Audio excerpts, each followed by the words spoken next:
C'est en 1953, donc 3 ans avant la réalisation du film, que Cecil B. DeMille contacte Edward G. Robinson pour qu'il devienne à l'écran le personnage de Nathan dans Les 10 Commandements. Edward G. Robinson est très surpris parce que d'abord, Cecil B. DeMille est un affreux réactionnaire facho, et quant à lui, Edward G. Robinson, c'est un homme libéral. Donc, puis ce qu'il y a surtout de plus important, c'est que la carrière d'Edward G. Robinson n'est plus ce qu'elle était. Et non, il tourne maintenant dans des séries B, vous voyez. Alors les 10 commandements, ça va pas lui faire de mal, ça va vraiment relancer sa carrière, Vanille. Et il va tourner dans des trucs, merci, il va tourner dans des trucs formidables, par exemple comme Un trou dans la tête de Frank Capra avec Frank Sinatra. Il va tourner aussi 15 jours ailleurs de Vincente Minnelli avec Kirk Douglas, Le Kid de Cincinnati de Norman Jewison avec Steve McQueen. Il va aussi tourner Soleil Vert en 1973 avec Charlton Heston, dirigé par Richard Fleischer. À la fin du film, il meurt et 73 sera également l'année de sa mort. 73, donc 50 ans après avoir débuté en 23.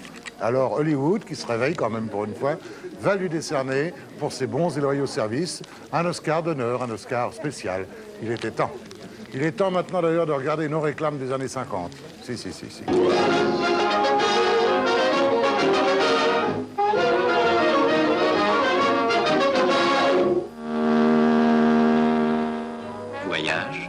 Voyage à bord du Jean Mermoz, sur la grande ligne africaine de la compagnie Fraissinet et Cyprien Fabre, les escales de Pointe-Noire à Marseille sont magnifiques. Et la vie à bord est une cure de détente dans un cadre luxueux et reposant. Quelle que soit la classe que vous aurez choisie, vous y trouverez un maximum de confort et les installations les plus modernes. Une bibliothèque accueillante, le cinéma, des distractions nombreuses. Une ambiance élégante.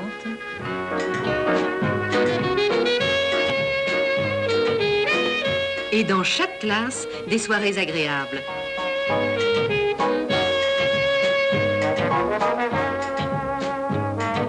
Après lesquelles vous retrouverez une cabine spacieuse au décor accueillant. Les premières disposent de salles de bain individuelles, avec douche. Ou avec baignoire. Et les secondes, comme les troisièmes, sont conçues avec un même souci de confort. Revenez bientôt. À bord du Jean Mermoz, du Général Mangin ou du Maréchal Foch, sur la grande ligne africaine de la compagnie Fraissinet et Cyprien Fabre. Jeu de main, jeu de bête. C'est par leurs mains que les femmes le leur penchant. On peut deviner leur âme dès qu'elles quittent leurs gants. Mains qui soignent, mains qui bercent. Ce sont les mains qui dispersent le mal, le bien, au hasard. Main de Cousette ou de star. Main sur laquelle on se penche pour un hommage mondain. Main pieuse, le dimanche. Main qui cherche notre main et scelle notre destin. Ô main de femme, doux piège, applaudissez, belle main. Votre pouvoir est certain, puisque voilà Citronneige. Citronneige, crème au jus de citron naturel pour la santé et la beauté des mains.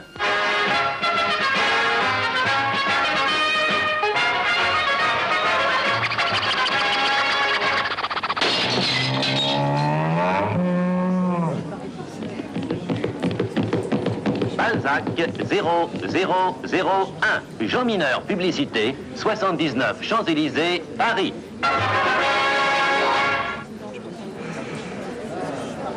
Après le journal, nous verrons un polar ecclésiastique, Frère Orchidée, ça change un peu, avec l'immense Edward G. Robinson et Humphrey Bogart. C'est réalisé par Luc Bacon en 1940, et 1940, c'est une année très faste pour M. Edward G. Robinson, spécialiste des films de gangsters. Et c'est à sa demande que la Warner va produire Frère Orchidée, car ça va lui permettre de se caricaturer un peu lui-même, ou tout au moins de faire une belle parodie des gangsters qu'il a l'habitude d'interpréter. Alors avec Humphrey Bogart, ils vont tourner très souvent ensemble. Ils vont faire le mystérieux docteur Clayton Rice, ils vont faire Le Dernier Round, ils vont faire Guerre au crime, et bien après, Frère Orchidée, ils se retrouveront sur le plateau du film de John Huston, qui est un film fameux, qu'est Largo. Et voilà, c'est dit. Et maintenant, à vous, Cognac Jet. Oui, parce qu'il donne des bonnes nouvelles là. Oui. Généralement, c'est pas Edward G. Robinson et un étonnant jeune premier, Humphrey Bogart, dans Brother Orchid après le soir 3.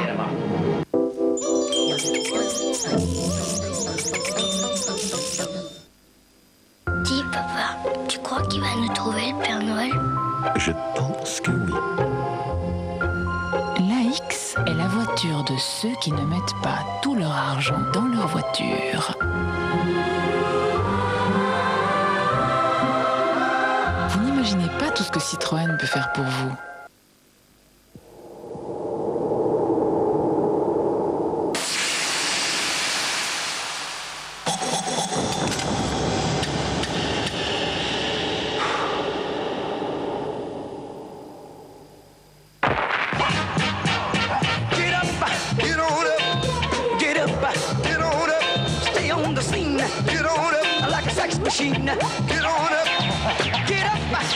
L'eau, l'air, la vie.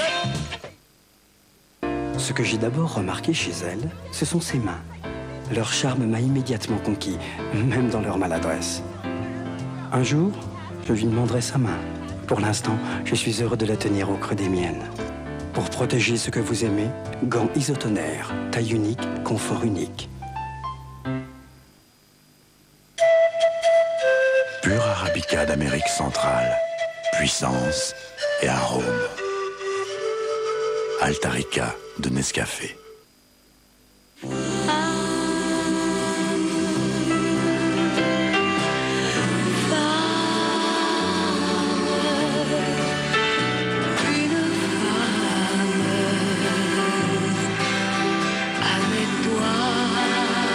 Femme de Rochas.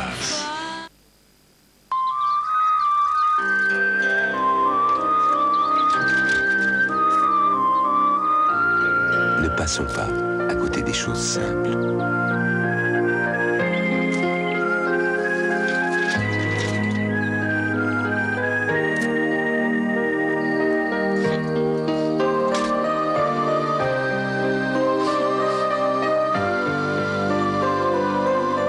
Pâte à tarte prête à dérouler. Erta. Europe de présente le nouvel album en public de France Gall. Retrouvez l'émotion de la dernière tournée de France Gall. Simple jeu, l'album en public de France Gall, disponible en CD et cassette. Dans Clusters de Nestlé, il y a des pétales de blé complets avec des éclats de noix, de noix de pécan et d'amandes, assemblés en délicieux croquants.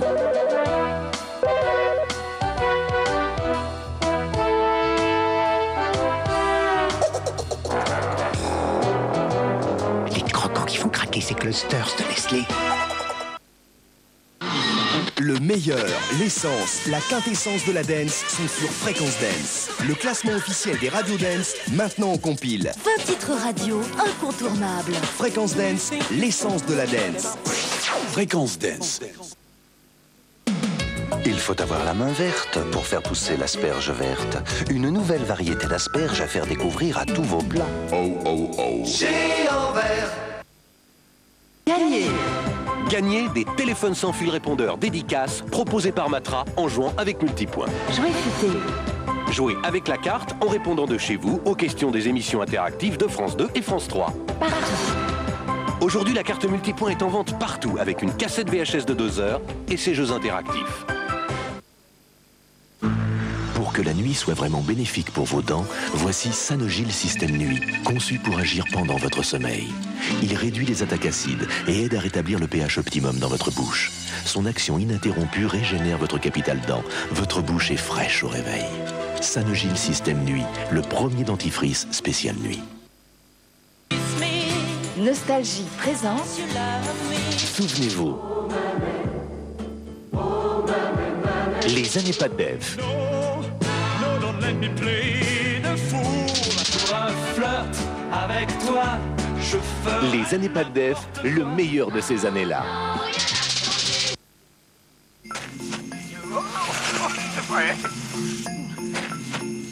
Ah, Monsieur Noël, ne prenez pas de risque. Samedi 25 décembre, il y a une super cagnotte de 60 millions de francs au loto.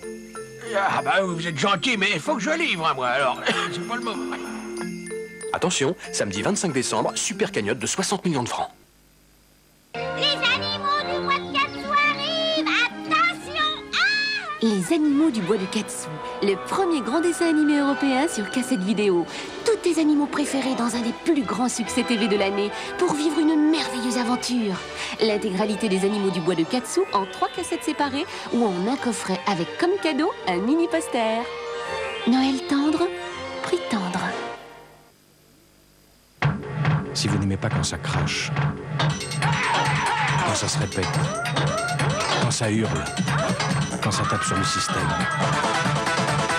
vous aimez la même chose que nous. Vous aimez la musique.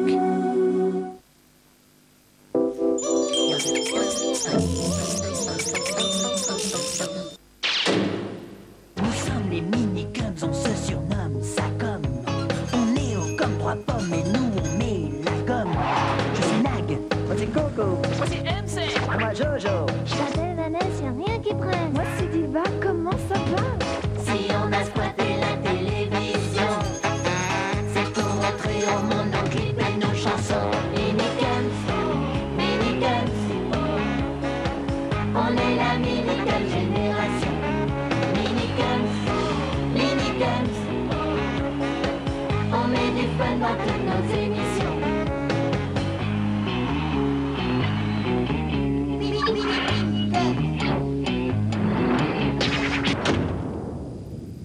C'est tous les jours sur France 3 pendant les vacances.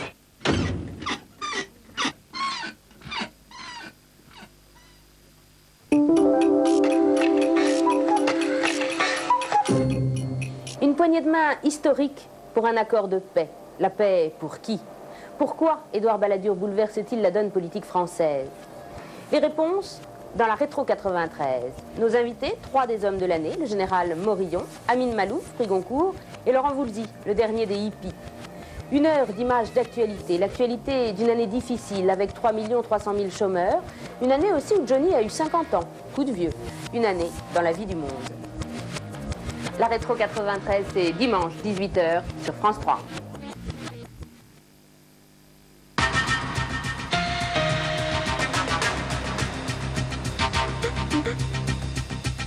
Mesdames, Messieurs, bonsoir. Après ce très long voyage dans l'histoire, un retour à l'actualité avec tout d'abord ces inondations qui continuent à paralyser le nord de la France. La situation reste inquiétante, surtout en Picardie, dans le nord et dans les Ardennes. Le point avec Alain Chabot.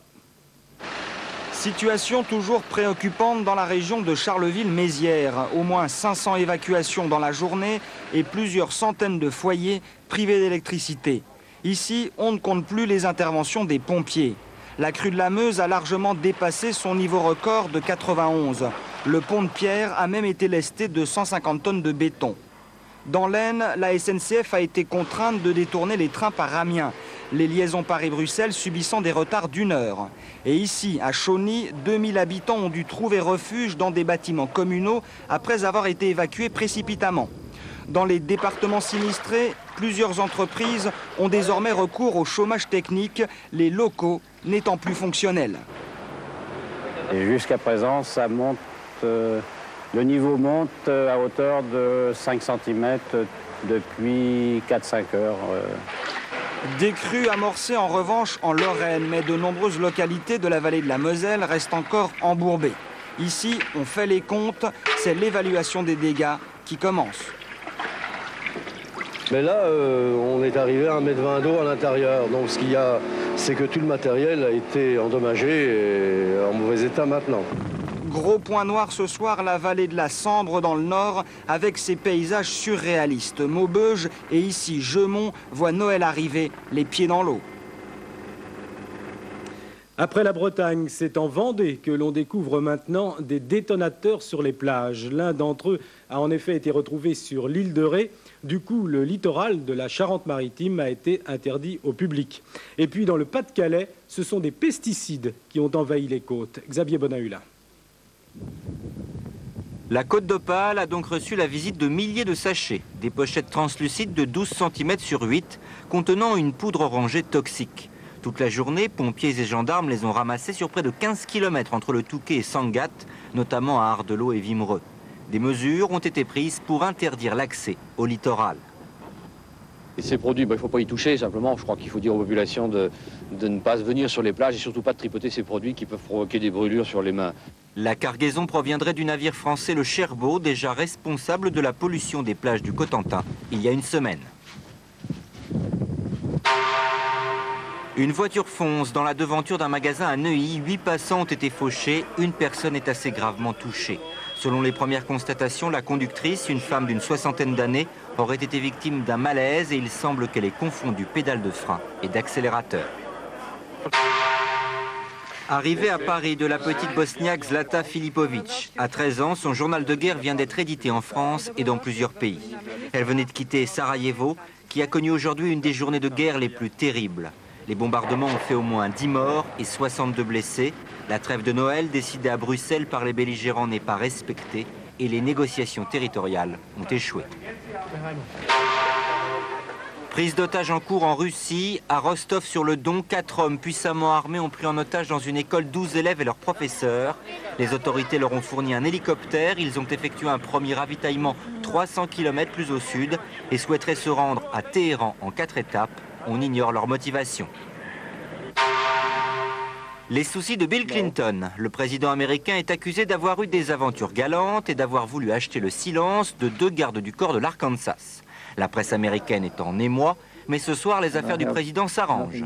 Un des gardes du corps revient sur ses déclarations et une femme présentée par le New York Daily News comme étant une des maîtresses du président dément avoir eu des rapports sexuels. Le retour de l'ancien. Éric Tabarly mènera le bateau La Poste dans les 4 prochaines étapes de la Whitbread, la course autour du monde en équipage.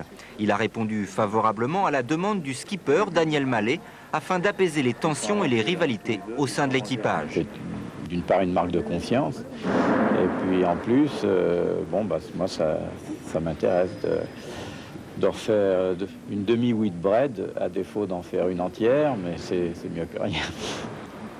On saura demain dans la matinée si la solution Tabarly est acceptée par l'équipage, dont 4 éléments ont déjà démissionné.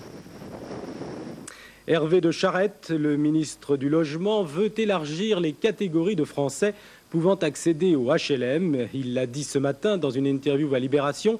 Pour lui, il s'agit de réparer une injustice, mais sa réforme suscite déjà beaucoup de réticences. Enquête de Véronique Bouvier.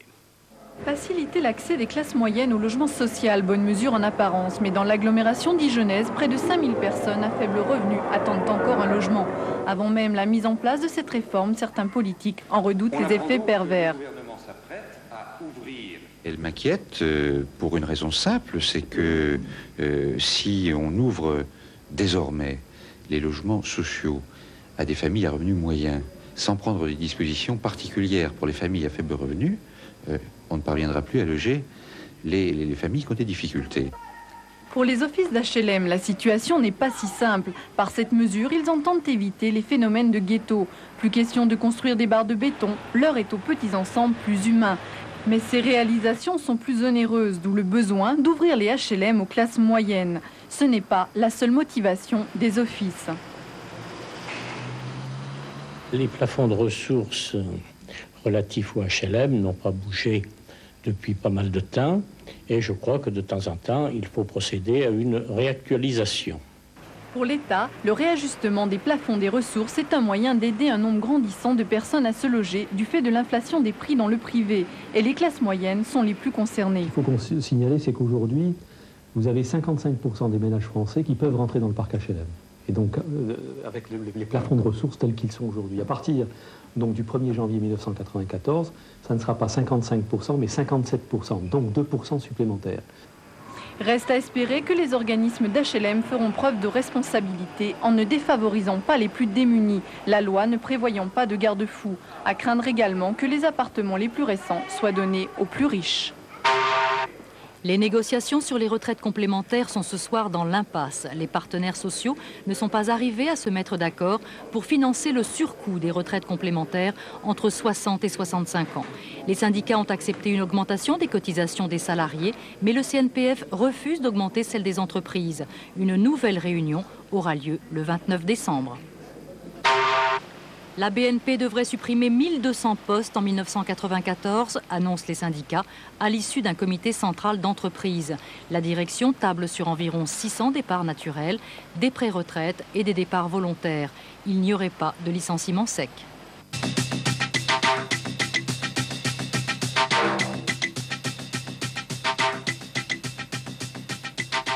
Et comme chaque semaine, voici maintenant le palmarès des livres préparé par Dominique Poncet. Ce soir, Noël oblige, son palmarès est plutôt gourmand. Au palmarès ce soir, coup de chapeau à deux fins gourmets, l'américain Richard Olney et le français Jacques Gantier. Ces deux gourmands impénitents viennent en effet de publier aux éditions Robert Laffont « Saveurs des terroirs de Provence », un ouvrage magnifique qui dévoile tous les secrets d'une cuisine qui mettrait en appétit les plus blasés. Des recettes traditionnelles comme les panisses, aux plats plus sophistiqués comme la quinquebine camarguaise, en passant par les grands classiques comme la bourride ou l'aïoli, c'est toute la Provence qui chante soudain dans notre assiette. Oui, avec cet ouvrage, le pays de Giono vaut bien quelques péchés capitaux, même en cette veille de Noël. Une cuisine raffinée se dégustant avec des vins bien choisis, notre coup de pouce de ce soir ira tout naturellement à un livre qui pourrait bien devenir une bible en la matière. Le livre des millésimes, les grands vins de France. Paru aux éditions Scala, il est dû à Michael Broadbent, un Britannique francophile qui depuis plus de 30 ans ne cesse de sillonner les cépages de France et de prendre des notes sur les vins qu'il déguste. Et comme Broadbent est aussi écrivain, son livre, bien qu'historique et très pratique, a une saveur unique et un arôme particulier. C'est tout le contraire de ce qui sort actuellement, enfin de ce qui sort depuis des années dans le monde du vin. C'est un livre qui n'est pas recopié, c'est la vie d'un homme. Je veux dire, un Anglais en plus, extraordinaire. Toute l'histoire de Bordeaux vue par un Anglais au travers de ses dégustations. Alors je crois que tout amateur, évidemment pas tout amateur de vin du siècle dernier, il y en a peu, mais je crois que les gens du vin, les gens qui aiment le vin vont retrouver dans son livre des tas de précisions, des choses que... La dégustation, c'est le doute. On est toujours dans le doute quand on goûte. Alors là, à retrouver ce que dit un expert comme Michael Broadbent, c'est superbe. Très bien conçu et donc très lisible, cet ouvrage regorge en outre de renseignements multiples. On y apprend par exemple comment distinguer un bon millésime d'un mauvais, les vins qu'il faut boire et ceux qu'il faut garder en cave. Un vrai nectar donc pour les amateurs. Enfin, notre coup de cœur ira ce soir dans les régions froides du nord de la Finlande, très exactement dans le refuge d'un chercheur solitaire qui a recueilli un petit orphelin à 4 pattes. Son bébé s'appelle Vioti. Il ne pesait que 2,5 kg lorsqu'il a été sauvé par cet amoureux de la nature. Aujourd'hui, Vioti a pris du poids, vous allez le voir, et il a une belle assurance. Et il passe ses journées à jouer avec le chien de la maison. Son maître reconnaît avoir un seul vrai problème avec son protégé, le décider à coucher ailleurs que dans sa chambre.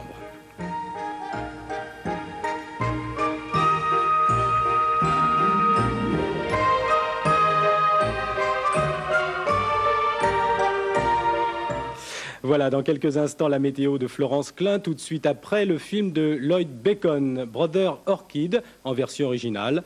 Demain, 12h, 12h45, vous retrouverez Laurence Bobillet. Le 19-20 et le soir vous seront présentés par Catherine Matoche.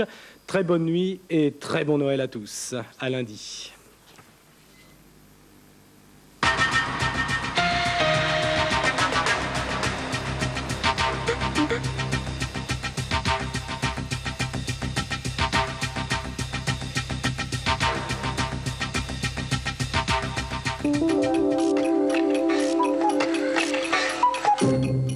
Pour toujours, Maria des Eaux Vives n'a qu'un seul credo, l'amour. Parrain! Ah non, du Dieu.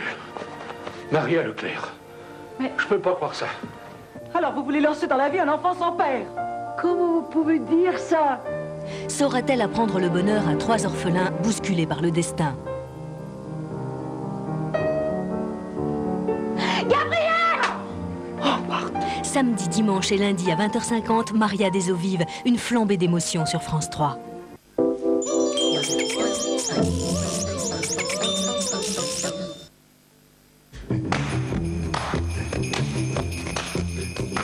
Un toit ouvrant sur Twingo pour Noël? En voilà une bonne idée. Twingo, à vous d'inventer la vie qui va avec. Un appareil Polaroid 636, un film, un stylo magique pour 295 francs. Et vous ne croyez toujours pas au Père Noël?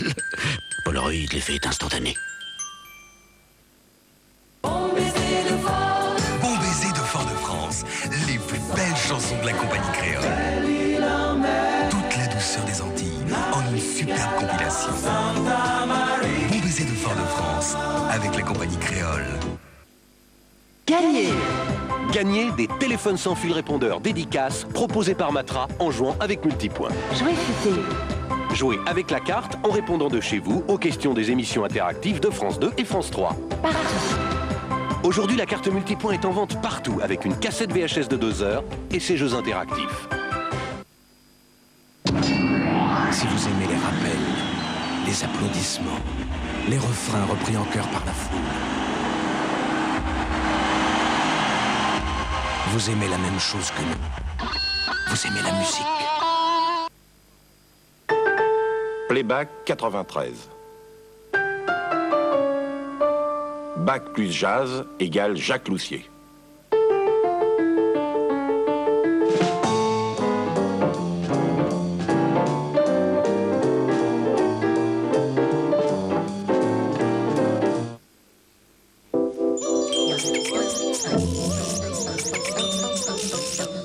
Chacun d'entre nous a le droit et le devoir de s'exprimer. Pour voter l'an prochain, vous devez vous inscrire sur les listes électorales au plus tard le 31 décembre. Faites sans tarder cette démarche simple auprès de votre mairie munie d'une pièce d'identité et d'un justificatif de domicile. Cet appel s'adresse en particulier aux Français qui atteignent l'âge de 18 ans et à ceux qui ont déménagé.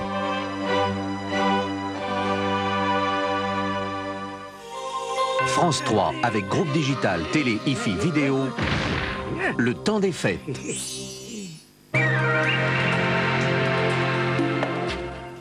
Bonsoir, nous sommes déjà le 24 décembre et notre Noël sera placé sous le signe de la neige cette année. Nous avons une perturbation que l'on voit en ce moment sur l'Atlantique et qui arrive très rapidement. Elle sera là en deuxième partie de nuit. Elle va donner de la pluie sur le nord-ouest de la France et un renforcement des vents qui vont souffler en tempête sur la Méditerranée ainsi que sur les côtes de la Manche et dans l'intérieur sur la moitié nord. Cela est dû à une dépression qui se creuse sur la Belgique et à l'arrière, eh bien, nous avons de l'air froid et c'est cet air froid avec la perturbation qui va donner de la neige en plaine dès demain après-midi, ou plutôt dès cet après-midi, puisque nous sommes le 24. Donc de la neige ici qui pourrait tenir sur la région Rhône-Alpes et sur toutes les régions du nord-est. Alors attention si vous prenez la route. Toujours des rafales de vent à 120 km à l'heure sur les côtes de la Manche, 80 à 90 km à l'heure dans l'intérieur, 120 à 130 km à l'heure sur les côtes varoises et jusqu'à 150 km à l'heure sur le Cap Corse. Il y aura des averses sur la moitié ouest et donc de la pluie et de la neige à basse altitude sur la moitié est. Les températures demain après-midi, bien sûr,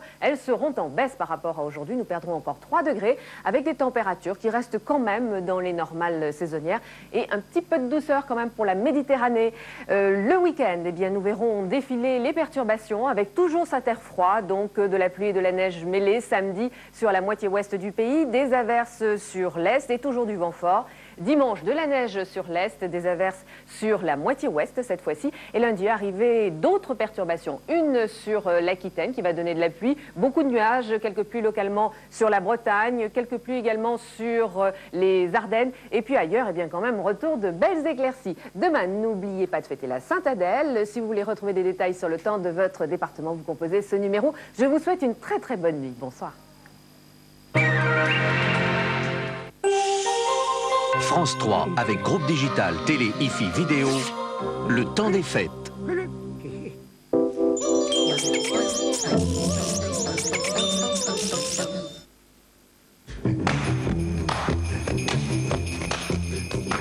Un toit ouvrant sur Twingo pour Noël? En voilà une bonne idée. Twingo, à vous d'inventer la vie qui va avec. Gagnez! Gagnez des centaines de cassettes vidéo de Basic Instinct avec Multipoint. Jouez futé. Jouez avec la carte en répondant de chez vous aux questions des émissions interactives de France 2 et France 3. Aujourd'hui, la carte Multipoint est en vente partout avec une cassette vidéo de 2 heures et ses jeux interactifs. Si vous n'aimez pas quand ça crache, quand ça se répète, quand ça hurle, quand ça tape sur le système, vous aimez la même chose que nous. Vous aimez la musique.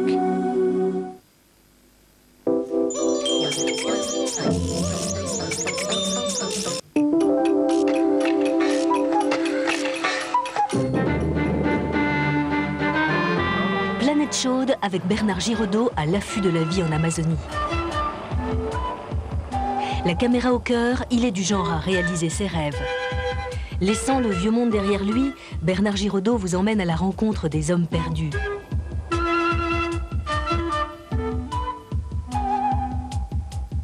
Premier bivouac, le rêve blanc dans un désert vert. Dimanche 23h05, la Transamazonienne sur France 3.